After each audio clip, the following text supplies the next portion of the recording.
So Javier has called me out in a video regarding burdens of proof.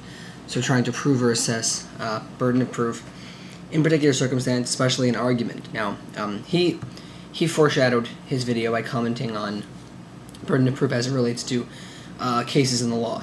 So in a criminal case, how the individual who's being brought to trial, who is the individual bringing one to trial, has the burden of proof, and that they're trying to prove that the individual they're bringing is guilty of some particular crime or act or whatnot. So now he used terminology that I may not agree with, actually. Now the commentary he used just for that particular circumstance, before I get into burden of proof and philosophical arguments, in this circumstance, he said that burden of proof now means that the individual who's bringing one to trial is held to a higher standard. Now, it may not actually be a higher standard, and it may be more of just an issue of necessity. Now, it follows just as well through into philosophical arguments. So, yes, I use burden of proof commentary very often, Javier, in that if someone is trying to present an argument, and it's not so much just a positive claim, it's a claim that necessitates an argument, right? So if you're making a claim about a fact in reality, you're trying to assess something as a matter of fact, you have to back that up with evidence. So it could be either there is a God or there is not a God. Either of these comments, as categorical, necessitate some kind of evidentiary basis for their commentary. So if one is to say that I know something, or something is a matter of fact, and I'm trying to refute the point, the reason I say that it's not an issue of, say, etiquette, you asked, or is it an issue of trying to avoid defending your position? That's not quite what it is. I would say it's a matter of necessity. If I'm to refute an argument that you are trying to bring, this necessitates that you are going to present an argument for me to refute, without anything for me to operate with, without anything for me to utilize in trying to refute. There's nothing for me to say. So, for the most part, we start commentary on the grounds, or we start when we assess certain things, we start by having no particular foundation in it. So if I say, do you believe in so-and-so, whatever that may be, blank, put in whatever you want, we necessitate some kind of argument for that.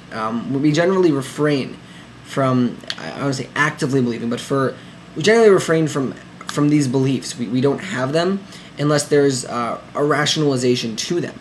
So this necessitates that in an argument, the person bringing forth the claim about factual matters in reality, thus is necessarily going to be bound to proving it, both because we start kind of at a neutral point where or a point of disbelief where I don't know what this is, so I don't believe in it, and that then moves us or motivates us to the position of needing reason to believe it.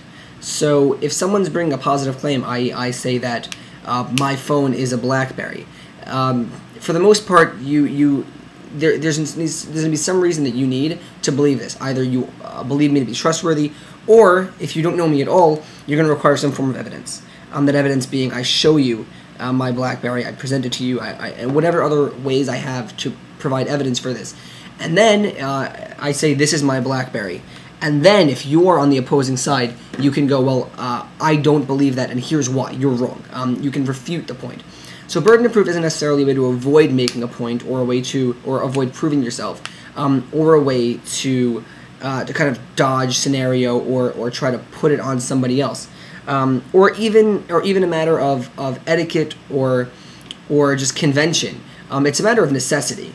We need the burden of proof to be on the individual making the assertion about something in reality, because if they don't, then there's no way to engage in a conversation. You either accept it or you don't, just by means of the fact that they said it, and then you move along, because there's nothing to operate under. So unless someone says and then gives rationale for their commentary, the argument or the conversation or the particular relay that is going on between two individuals necessarily falls apart, and it falls to hell. So for that reason in particular, I think we all, and I myself as well, utilize commentary such as the burden of proof is on you, for the necessity that if I'm going to engage you in something, I need with what to utilize. I need something for you to present, for me to go, I do or I don't agree because, and that because is the key factor here.